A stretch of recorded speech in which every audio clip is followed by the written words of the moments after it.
Good morning. This is Dr. Matthew Dunn, host of the Future of Email Marketing. My guest today, delighted to finally snag some of his time, is Tim Moore, CEO of SocketLabs. Tim, welcome. Thank you, Matthew. Thank you for having me. We've got a slight Zoom audio delay. I get to tell tales on my age. I was in Australia. This is decades ago. I was in Australia. My then girlfriend, now wife of many years, was here, and we would get those precious phone calls, and we got used to the idiot delay.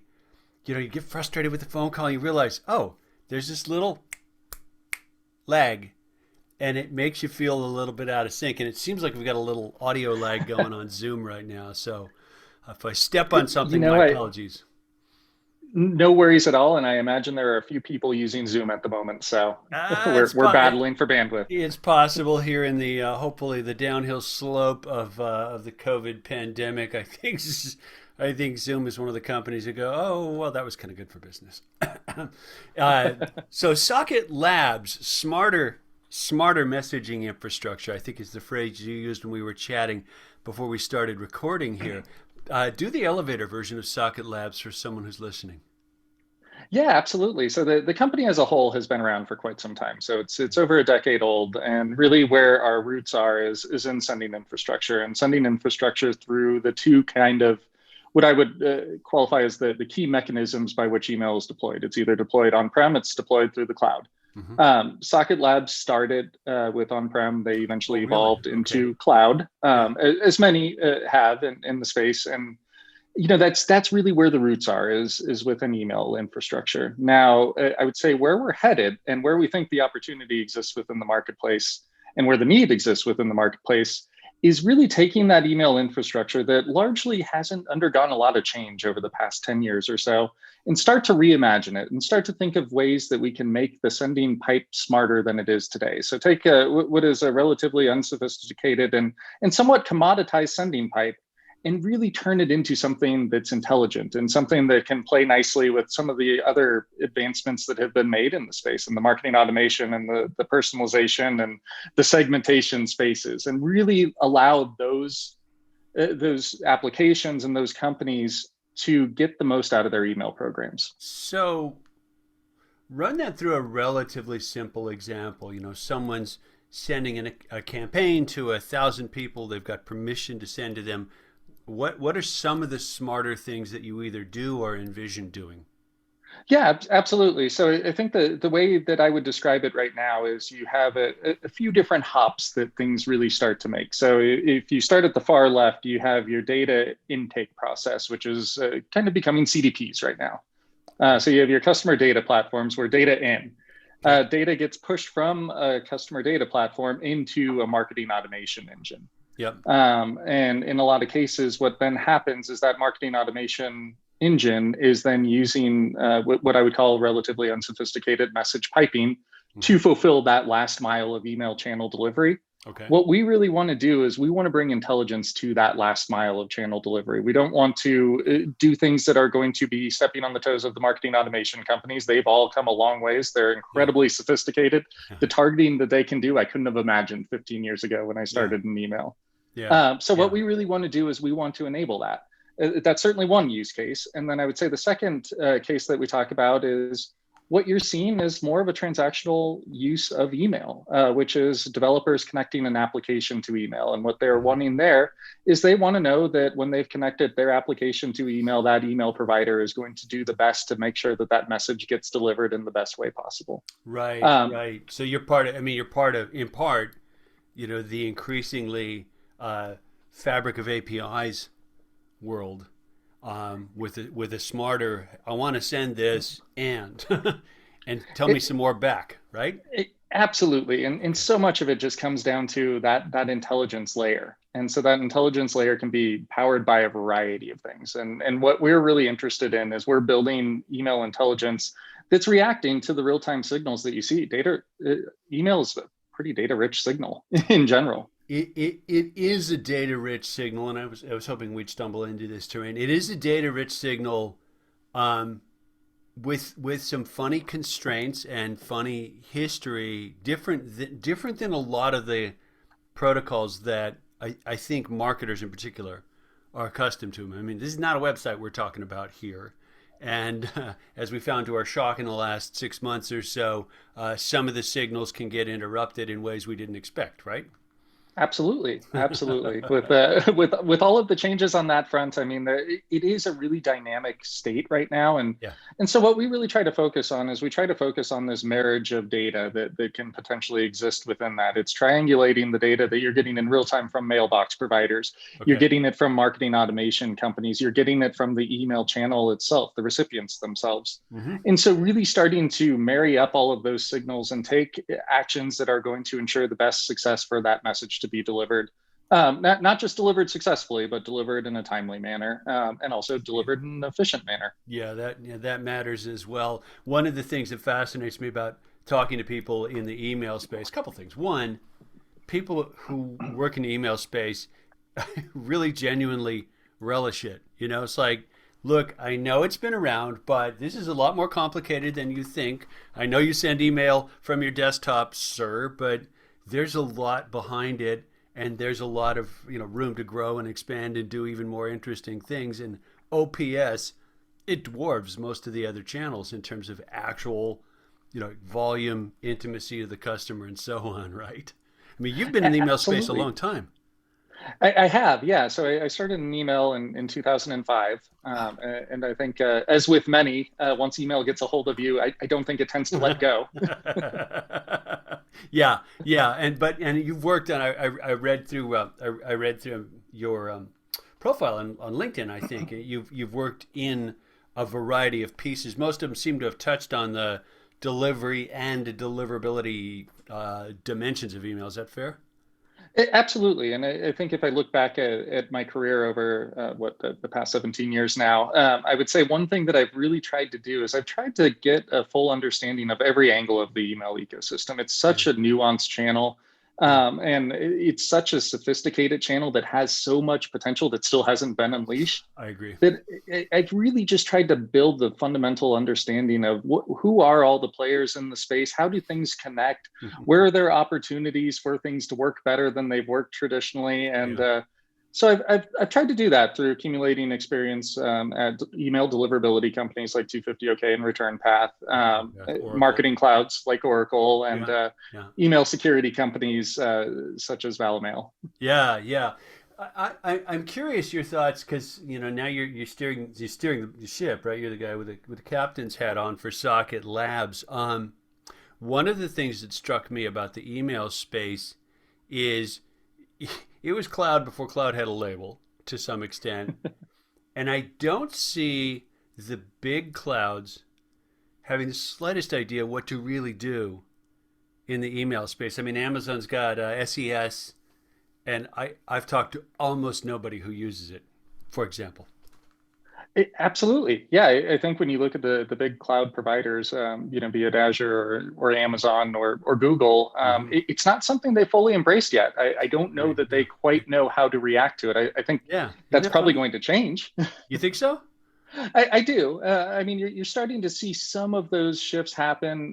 SES, started very much as a simple email sending tool, Yep. and it's starting to evolve a bit. You're seeing Amazon start to focus a little bit more on the automation and the UI layer with Pinpoint, I believe, is the name of the product.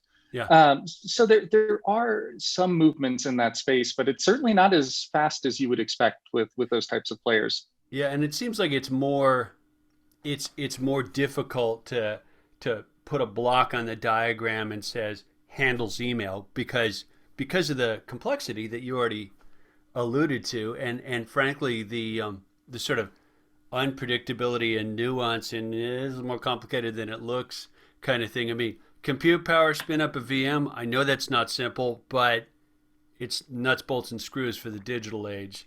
And email's not just one nut and one bolt. It's a whole assembly.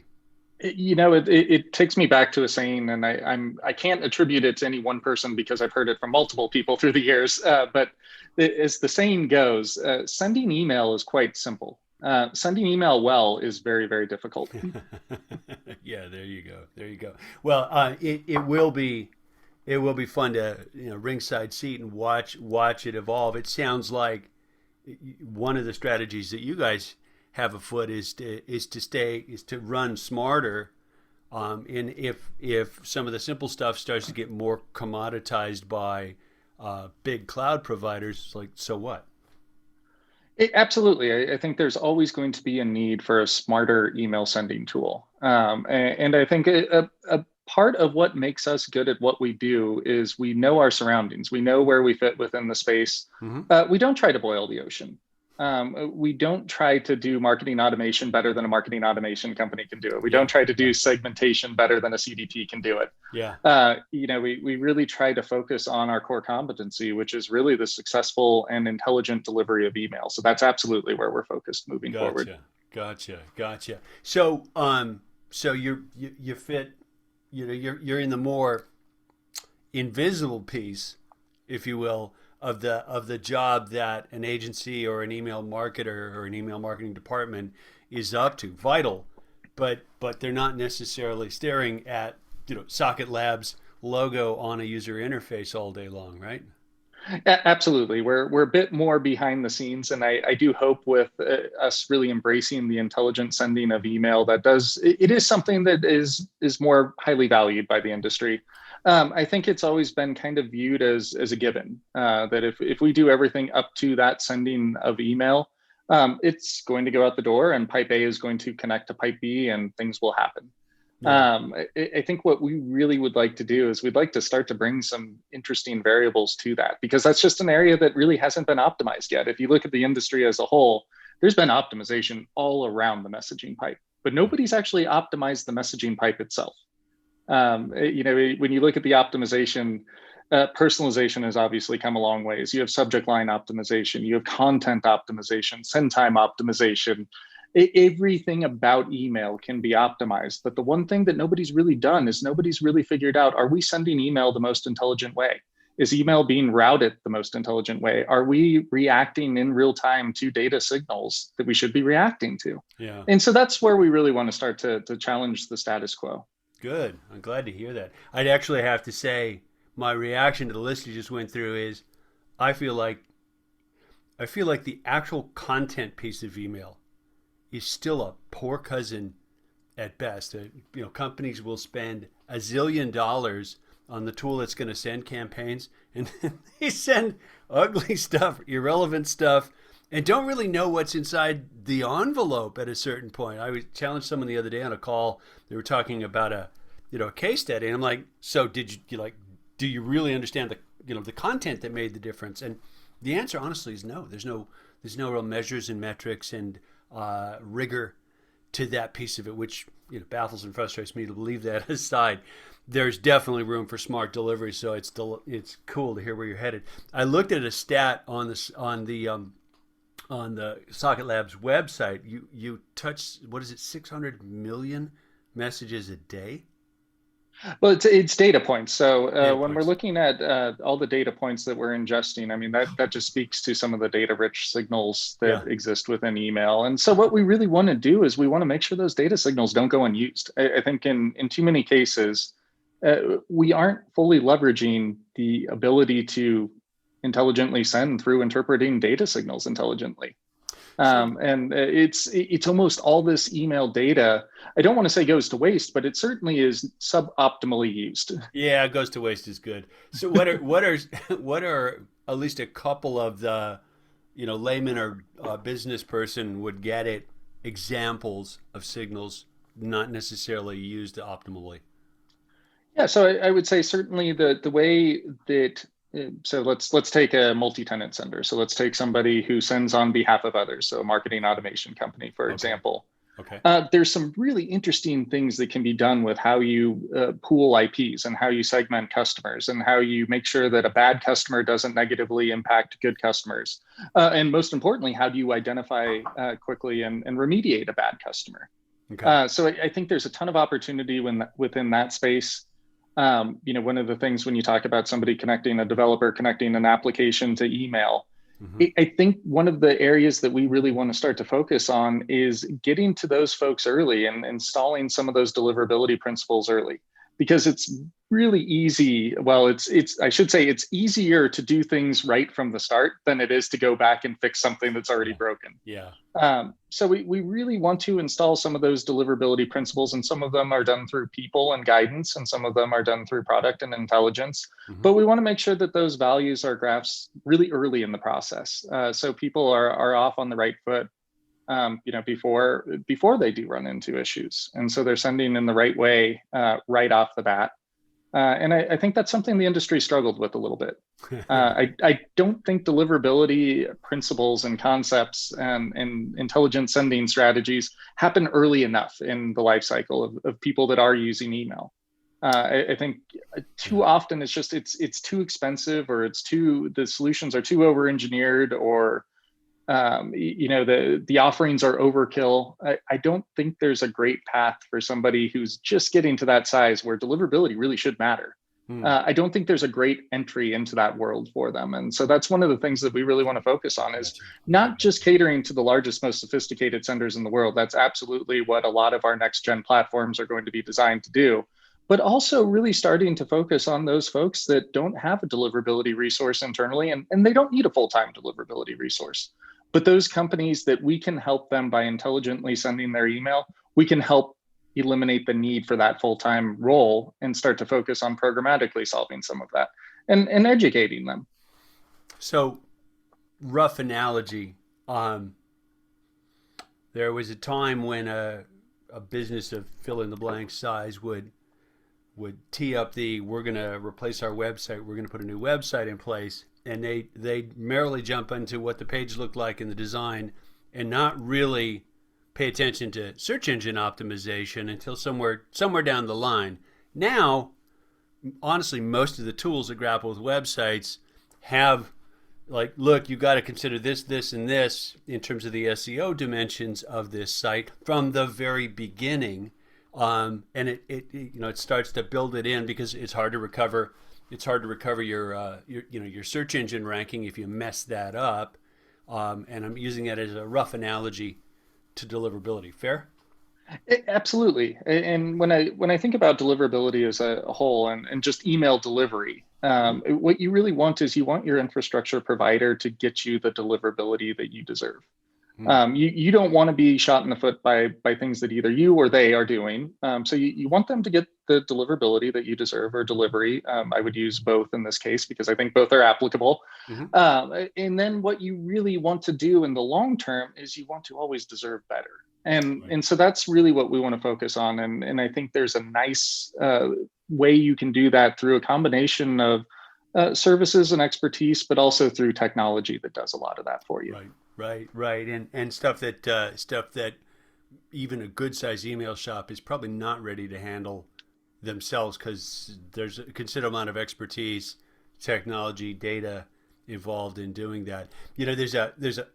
I'm guilty of inside baseball as much as anybody else. I mean, when we talk about deliverability, I think we both probably have the working assumption about how precarious that is, and how damaging it can be if if you screw it up, even inadvertently. It's like, why are half of our emails not actually getting to people? Well, it's a deliverability issue, and if you didn't realize that it's a big deal, it's a big deal, and it's a black art.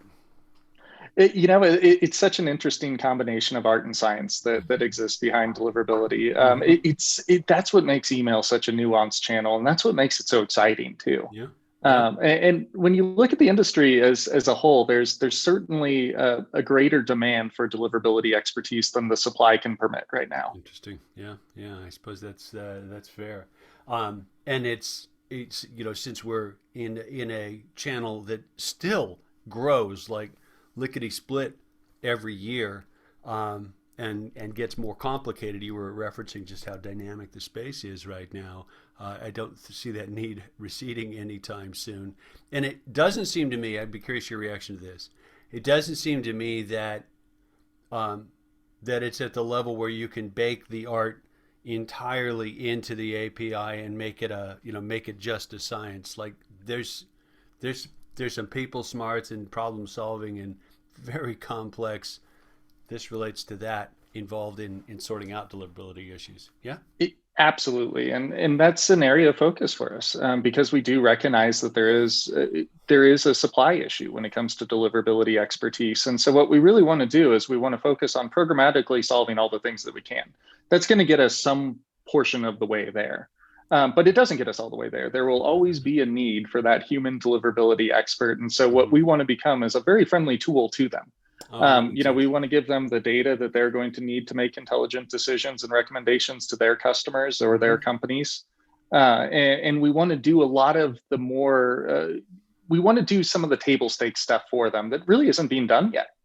Gotcha, gotcha. And I'm gonna guess have the hooks, data, affordances, tool sets in place to make the person who is working on the deliverability issue uh, better equipped to do the job. It's like a lot of tech stacks didn't have security mindset built in, and now increasingly, okay, you kind of have to. Why? Because you kind of have to. So, a different analogy for deliverability, perhaps.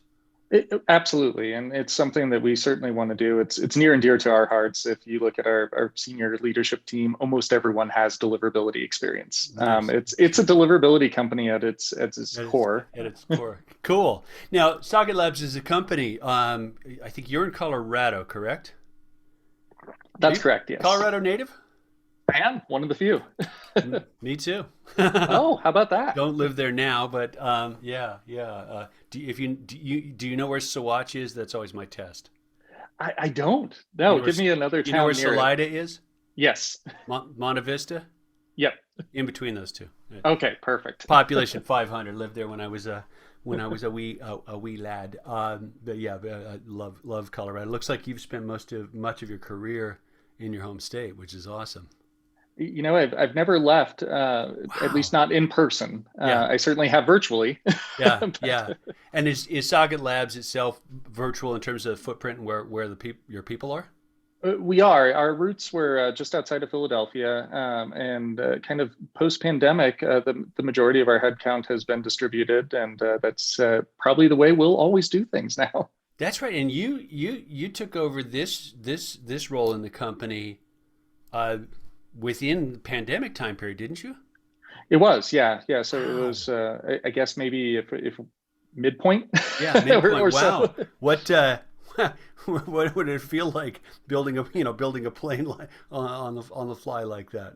It was more comfortable than I would have imagined it would have been, Okay. and I think a large part of that was because it was I when I got there it was November, so we had been a little bit into the pandemic, and Hmm. I think I missed a lot of the learning curve that came with a lot of folks working remotely for the first time, Okay. and so Yeah, yeah. I.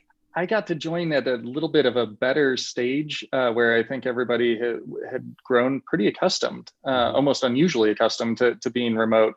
Yeah. So that part was interesting. It's always odd to not meet folks. I don't think I made it Yeah. out there. So I Yeah. started in November, and I don't think I actually met anyone at the company in person until summer, so July. Wow. So like the whole, in terms of onboarding to the job and the role, the interview process, board meetings, all of that stuff, virtual, virtual, virtual. Correct. Yeah, Wow. it's been fully virtual, and we haven't we briefly got to get together a little bit over the summer, Yeah. but really Yeah. since then we haven't been able to get together, and hopefully sometime soon. Please, yeah, that sort of month of promising sunshine, midsummer, that just went boom, shut down. Was it Delta? I think was the shutdown factor on that was Yep. a little frustrating. Like I want to get out again. This just sucks. I mean, hopefully, knock on a rock hard substance. Will we're on that downslope now, but work's not going to go back into the office. It doesn't sound like you're planning on doing that with the company. No, we did a survey much like many other companies did, and I would imagine almost every company probably had very similar results, which is everybody appreciates flexibility, Yeah. and that's something that we want to continue to really embrace is that we do want to be a flexible company, and that also means that if there are folks that are wanting to go back into the office, we still have that ability.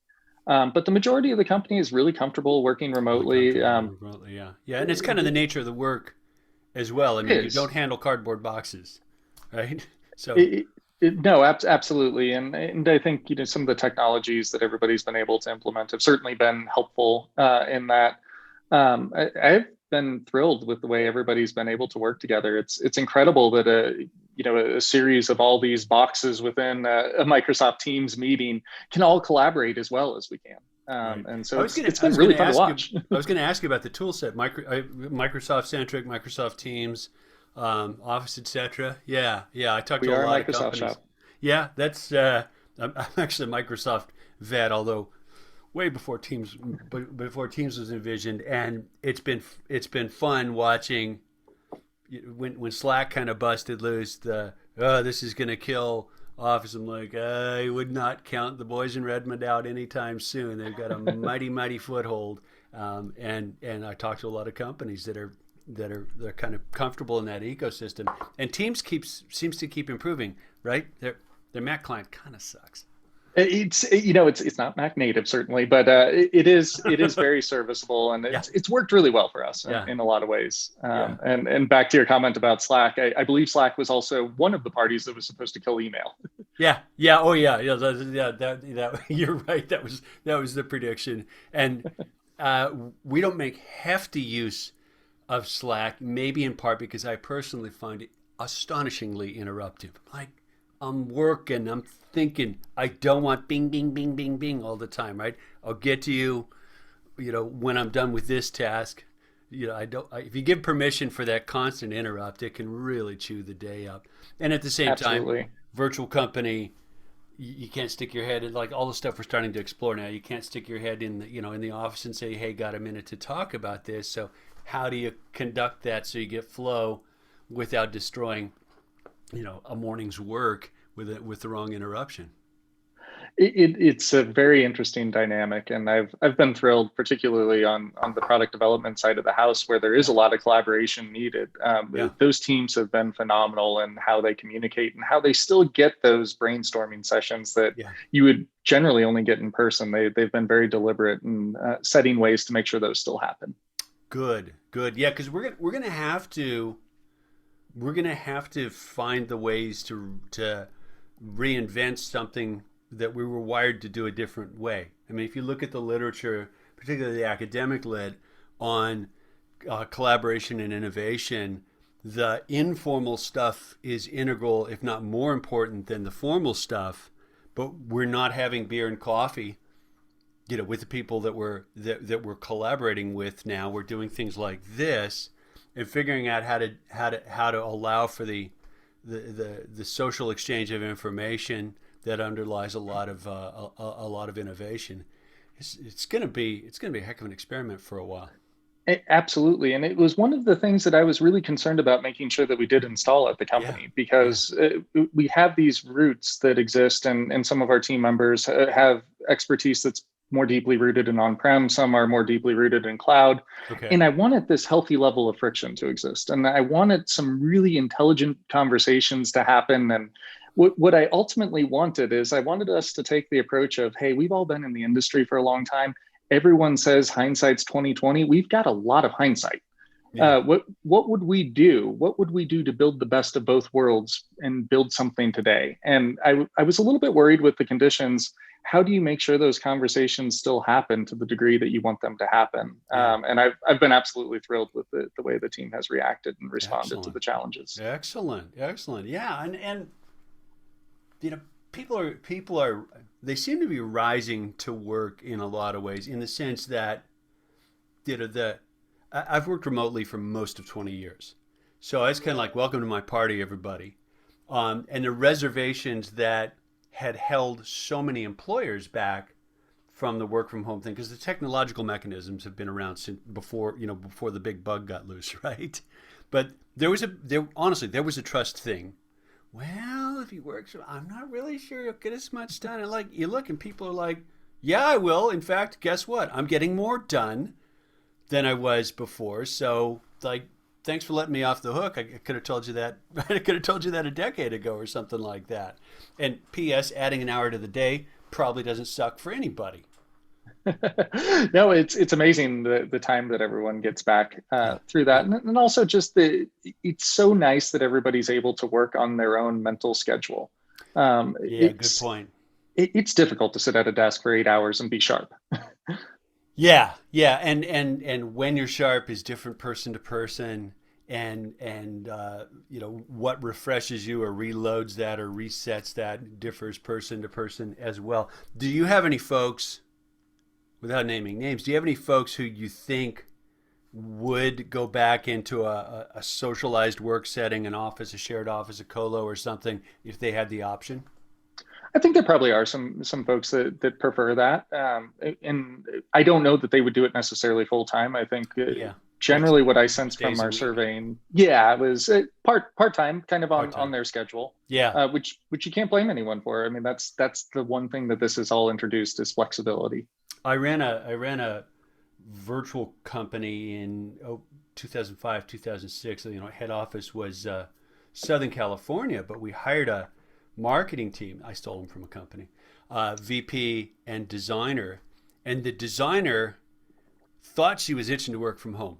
She was in Vermont. We're in California, right? And I'm in Washington. And it took about a month. And she was going out of her mind. She was stalking everybody on Skype. The minute the West Coast lit up, she'd pounce on them with like you tell us you needed the action. We ended up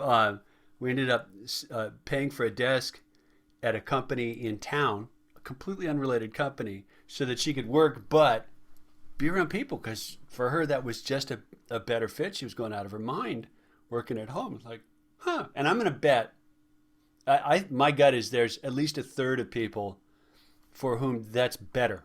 Some interaction, some live conversation, somebody else in the room, not just them and the cat. And we'll have to start figuring out how to do that. Maybe the colo spaces will actually have a whole new lease on life as we come out of this. It's certainly possible, and remote work before the pandemic was certainly a lot different. Yes. I did so for quite a while, and I don't recall ever being on video as As we, often as I am yeah, now. yeah. We made this. I mean, Zoom is the Kleenex of video, right? Zoom's got the label of it, but we made this adaptation to video. I've said to people before, we actually got lucky because having worked remotely for a long time, both the tools and the comfort with the tools wasn't there like 5 years ago. I'm guessing you would be kind of trying to drag colleagues into no, no, no. It'd really help if we can see the same thing or screen share, and then you'd burn 15 minutes setting up the stupid meeting, right? Oh, absolutely, absolutely. You would. There was a technical hurdle to overcome, but then Yeah, there was also just a comfort hurdle. It yeah, was inconvenient for those that were in the office to be on video when they were yeah. all in the office. Well, and I don't really like being on camera and I own my hair and all that other stuff. And we flip it around, and now we're getting used to seeing each other's more personal space. I mean, are you in a home office right now? I am, yeah. I love the map behind you. For those of you who are listening, he's got a great world map behind him. Yeah, I'm in my home office as well, and I've talked the gent I was talking with yesterday from Portugal. I think he was in a living room or something like that. Like the setting behind him wasn't really officey, and we're all kind of like, great. Like that's very human. Like, yes, you have a life. Yes, you have kids or pets or whatever else. This is a good thing, right? Nice to connect you with that. We get to embrace the chaos, which is Yeah, has been a really fun thing, and it's yeah. it's been really a strong relationship building exercise too. Nice, nice. I was going to ask you if that worked out. And have you seen shift in relationships that were already established, but they were in the office only, and now this enough of this remoted collaboration, they start to get to know each other and gel in a different way. Absolutely, the way people work together has changed and evolved a lot, and in a lot of ways, it's improved. Yeah, in a lot of ways, it's improved. Agreed. And we'll have to figure this out because like I said, I don't see stuffing the thing back into the bottle. Certainly for a lot of jobs, like the kind of jobs that people at your company are going to have. If you said must work from the office, you'd be like, oh crap, everybody left. Why? Because they could get a gig somewhere else. I know a lot of companies get very eager when they see a large company require everybody to go back to the office because they know that that is a recruiting avenue for them now. Absolutely. Yeah, absolutely. And large companies that I know some of them are on the fence, like Apple's fence sitting, Google's fence sitting. I don't quite know about Amazon, but I like my sense for some of the marquee companies that are easy to name is they're like, oh, gee, we're not sure if this is going to work, and I'm thinking, whoo, you're going to have some very hard decisions to make. Absolutely. Yeah, I don't envy those folks making those decisions because being a small agile company, it yeah, certainly is a lot easier to yeah. respond and adapt to the circumstances. Yeah. And is that a function of scale? Like, why would a big company have a different problem with that adaptation? I mean, leaving aside jobs that require physically being in a place to do something, a purely digital org, a Google, for example, I think they'd have to figure out they're going to have to work this way. It's a large ship to reverse course on. It is. It is. Microsoft seems to be already on board. I can't pinpoint the exact quote, but my sense is they're already in the. This is the way that people are going to work. We'll deal with it. Yeah, Want some I office think space in it's Redmond? I think it's an intelligent way to respond to it. I think the thing that this has forced us all to do is something that we should have all been doing a lot sooner, but that's Yeah. really learning how people want to work. Everybody wants to work a little bit more differently, and I think we're starting to embrace those nuances and those differences within people now. And find the gain out of it as well, Yeah, right? Less commute time or work. If you're sharp in the morning, do X in the morning kind of thing. I would like to see, and I mean now we're going way far afield from email, but I would like to see a less jury rigged approach to the tools for remote collaboration. I mean, I'm sitting here, I'm sitting here on a Mac. You're sitting probably on a Windows box. You're probably looking at a monitor that was originally designed for documents, spreadsheets, code, whatever, right? Is it big enough really for us to have a face-to-face conversation? You're looking slightly down because of the yeah. configuration of is it a notebook screen? Well, no, I'm MacBook Pro, so MacBook Pro. I'm Okay, cool. Like, and I'm a geek on this stuff, and as I said, I've worked remotely for a long time, so I finally ended up with second monitor above the primary monitor, and camera on a stand that goes up, so I can actually see you and look into the camera. But we're jury rigging this stuff. I'm getting parts off of Amazon, and well, what if the camera's here? Will that work? And oh, the mic there, that worked. And realistically, I'd like a screen about 60 inches wide. So if I were talking to you, you're pretty darn close to life size. And yeah, maybe we'll start to see less of the my PC can do this as well on collaboration and more of a how do we really make shared space so that we can be together and it's digital. absolutely. Yeah, What do you I think? do think that that's going to be the next evolution of this. And I know our product development team, one of the things that they do look into is kind of these virtual whiteboarding type of Yeah, tools. Mira and so on. Yeah, they're cool, aren't they?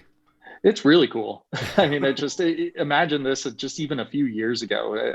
I don't think anyone could have imagined where this would all go. Yeah, Not pandemic, just but I mean some of just the the work regions. technical nuances. Yeah, and the room for the scribble, the hand, the visual. There's a whiteboard behind me. If you're listening to this, and like I don't think so well without a whiteboard, kind of a thing. But to be able to share it, see it, modify it, mark it up, that matters in It does. collaboration a lot. Yeah, No, absolutely. I was there was a platform. Do you know the name Ray Ozzie? I don't know. Ray Ozzie was the architect guy behind Lotus Notes, and then he eventually became CTO of Microsoft for a while. Like just like brilliant world class developer way up here.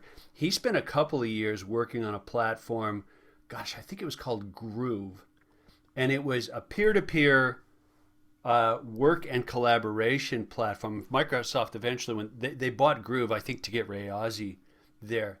But I was on a session once where a handful of us were using Groove. We didn't work at the same company, and there was a tool for doing mind mapping in Groove, and we started down a rabbit hole talking about something, but everyone was mind mapping on the fly to keep track of the conversation, and it was fascinating. One guy went off in this direction building the tree, another guy went off in this direction building the tree, and we're all looking at this thing going growing in these different directions at once. We're like, That is flippin' fascinating. It's like no one had control of the marker. Everyone had Yeah. their own. And their contribution was, it was much more like jazz, you know? It was much more like, oh, you're doing that, let me jump over there and connect that to this. Like, and I've never seen a tool that does that much real-time free flow since, but I hope someone will listen and goes, oh, good idea, let's go build that, because it was unbelievable to see live that someone's thinking in a different direction, but they didn't have the constraint of, Matthew's got the marker that we're used to. Absolutely. Well, and I mean, to bring us into the email world and that comparison, which I love, is it's really starting to work in concert with all the other tools that exist out there. Yeah, Um, Doing it the exact same way you described, where one thing ends and another picks up, there's a seamless transition. yeah, yeah. Where do you think email fits? Like, narrow down from email marketing for a second. In the world of work, where email was such a primary tool of communication and record and even collaboration, and not necessarily good at all those jobs equally. Where's it going to fit as we keep evolving the world of work? It's it it has a lot of staying power. I do believe that because Agreed. I think every time people have written off email and said that it's dying, whether commercially or in business Yeah, life, it's never taken a hit. yeah, yeah. It continues to To grow. grow. Yeah, So I don't see that changing. I really don't. I think even though we use Teams for a lot of our inter-office communications, we still use email for the key things. We still use email to communicate with customers and yes, prospects. yes. Those use cases I don't see subsiding at any point, not in the near term anyway. Yeah, yeah. No, I tend to agree. And especially when you leave the company boundary, Yep. right? Like what, it's the only free range. I can reach out to you, you can reach out to me. We don't have to integrate, set up permissions, any of that crap. It's just like, I'll send you an email. Oh, look, good idea. It's decentralized nature makes it so interesting. Yeah, Nobody owns the email channel, and I nobody think owns it. that's what's No, so fantastic about it. And when you I look at agree. all these omni-channel providers, I don't think that's something they fully understand or have embraced yet. Yeah, agreed. I have some reservations about the role that the really dominant inbox providers are starting to play. I'm not entirely nuts about 1.6 billion, Gmail inboxes. I'm not entirely nuts about deliverability being, ooh, geez, I got in the promotions tab. Like, I'm sorry, but who put them in charge of the channel?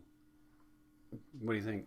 It's an interesting dynamic. I think there's a lot of give and take to it. And I think if we can align on all of us agreeing that the end user is who we are all trying to delight, I think that helps make those conversations a lot easier. Yeah, I think it starts us off. I certainly know a few of the mailbox providers. They're keen to work with marketers. There is an understanding that we do have a shared interest here. We want email to be a really pleasant experience for the end user, yeah, because if it's a terrible experience for the end user, that's the only thing that can really kill email. yeah, yeah. Fair enough. What's your perspective on Apple's shift in handling the signal back, MPP, opens, and privacy?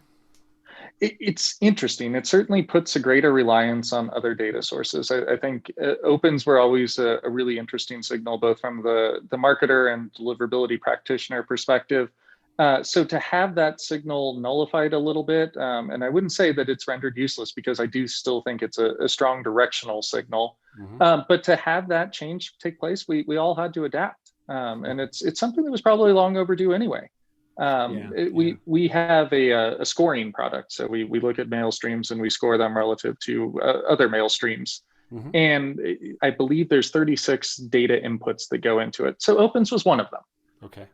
And does it remain one of them? It does. It just has changed how it's used. So we look at it Interesting. more as a directional indicator versus kind of a forensic actionable indicator. Gotcha. So it's caused us all as an email community to think about things a little bit differently.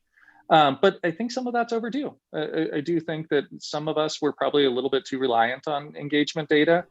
I think this has forced us to think a little bit more outside the box and go a Yeah, little bit deeper into the funnel when we're looking at conversion data yeah, for end users. yeah, yeah. No, well put. It really has been a kind of a woof, wake up. Lots of conversations, lots of reevaluation. We're I have two perspectives on the MPP thing. One, and I said this tartly a few times, if email marketers had made more interesting use of the content capability in email, it wouldn't have necessarily been such an easy move. If pixels were replaced with content that consumer could see that was of use to them, Apple might have considered whether or not that was the best thing to do. But 98% of email, no real time content, nothing particularly interesting visually, and the pixel's really there for the marketer, not the consumer, not the end user. Yeah, I think there's certainly some truth to that. And one of the things that we've really seen throughout the past decade within email is a lot of the things that everyone wants to do, there just isn't a technical capability to do it. Yeah, agreed. Yeah. And I love tackling that problem from the email delivery perspective. Is just talking about if you could envision a world where your email infrastructure could work for you in the most flexible way possible and is capable of fulfilling anything you could potentially think of, Mm-hmm. would you want to do that? Yeah. Okay. Wow. I love. It's very clear that this is your space. It's like it's almost every word. It's like this guy gets this space and knows it. Sounds like you got a whole team lined up behind that, which is awesome. Where do you see Socket Labs in say a year or two? Like, what do you think might be different by then? Well, it's going to be interesting because there are a lot of external variables that are happening within the industry that are influencing a lot of things. Yeah. And one of the things that we've really seen is we're one of the few email companies left in the email infrastructure space. I think we might be the only, Wow. or at least the largest independent email sending company out there. Because you look at the competitive landscape and how it's changed. They've all It been started with acquired. SparkPost. Yeah, Yeah. and SparkPost gets acquired by MessageBird, an SMS company. And then you have, well, I guess even SendGrid. before that, you had SendGrid get acquired by Twilio, an SMS Yep. company. Yep. And then you had Mailgun. Mailgun and Yep. Cinch, an SMS company. And so there's an interesting omni-channel space. And so the thing that I really keep my eye on and what I'm really curious to see how it'll all play out is what is going to happen with these omni-channel infrastructure providers. So you've got your omni-channel infrastructure providers and Twilio and Cinch and MessageBird. The first thing that I notice is, okay, they aren't email companies anymore. So it seems unlikely that they're going to invest heavily in email. I certainly don't think email innovation of making the pipe more intelligent is probably on their radar. And I don't blame them. They're gigantic companies with huge revenue targets to adhere to. Are they going to start to go back in the MarTech stack? So are they going to take their focus where they're kind of in this email channel delivery and omni-channel delivery space? Are they going to start to get into automation Yeah. and then into CDP type of territory? And I think if you read the signals that are happening right now, it's kind of already starting. Interesting. With Twilio, they've acquired Segment, so they have a CDP. Yes. They've released Twilio Engage, which is effectively a marketing automation platform. Yeah. So I think what you're seeing is you're seeing the omni-channel providers really start to compete with the giant marketing clouds and kind of the Gen 2 marketing clouds that exist Mm-hmm. out there. Mm-hmm. It's a land grab that they're all participating in. So it's going to present some really interesting conversations because they're competing with their customers in a lot of these cases. Interesting. Yeah. Yeah. That actually makes a ton of sense. And SendGrid is the one that for some I've worked enough with Twilio pre and post SendGrid to have something to map what you just said onto. Yeah, that makes a ton of sense. Puts you guys in an interesting strategic position because instead of you're not trying to go up the stack, you're trying to go down and deeper at the base of the thing. What we're trying to do is the stack has stopped here. We're trying to see if it can go out here. Hmm. We're starting to think about, okay, well, email delivery has always been, I mean, eventually what happened with it is it kind of got commoditized, Yeah. and Yeah. everybody It just did. agreed that, hey, what do you want out of your piping? Well, you want it to be cheap and you want it to scale and you Yeah. want it to be reliable. Yeah. Yeah. Well, do you want it to perform in ways that you didn't envision it would be possible to perform in, Yeah. because that's really where I think the magic starts to happen, is when you start to go farther right in that stack and you start to look at, okay, well, what are the opportunities to send email better Interesting. and smarter? Yeah, yeah, interesting. I see a bit of an analogy to the real time content niche that Campaign Genius plays in that the big company, biggest company in that space, Movable Ink, is like I read their homepage almost every day. I'm not dumb, right? And it's starting to be less about email and more about all sorts of content, text, et cetera, et cetera. It totally makes sense as a move, but it means that they're less focused on, dedicated to exploring what's this channel all about. And there seems to be some sizzle on SMS, MMS right now. I'm not sure there's a stake there in the long run. Because if I got a lot of marketing messages on my phone, my head would pop off. Like, don't don't do that to me, please. What do you think? It's interesting because SMS is such a difficult concept to understand as somebody who's rooted in email. Yeah, It's just it's such an interesting and so much more intrusive, and the margin of error is so much lower. But from the omni-channel perspective, its unitary economics are very favorable. It costs a lot more to send an SMS than it does to send an email. yes, it does. And so I do think that that's why it's the SMS companies that have been buying the email companies to this Yeah, point. yeah, There's yeah, certainly some economics that work out in their favor. yeah, But I agree. I don't think we know the long-term sustainability of that. yeah, yeah. And we don't know what the folks in control of the end platform might decide to do with that, right? If Apple decided to change something about the handling of messages that land in their SMS client, their MMS client, like nobody's going to get to say boo about it. Like, oh, you decided to do that? I guess we're going to have to go along. We don't have a choice.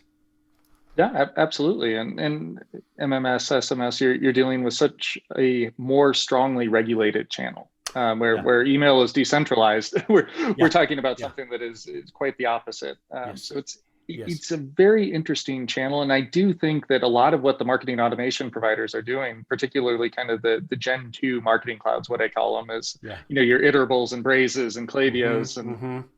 and Blue Cores of the world. Yeah, They're getting so good with this cross-channel orchestration, and it's so interesting to see. Just to see, how you can try to choose right channel at the right time with the right message. yeah.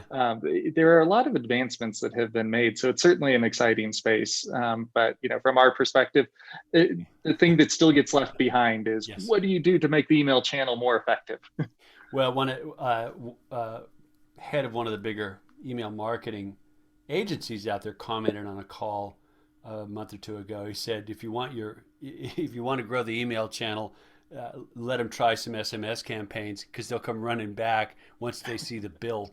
Because at scale, that's an expensive hobby, guys. I know you get 99% opens or something like that, but Mamma mia, you're paying for that attention in a very concrete way.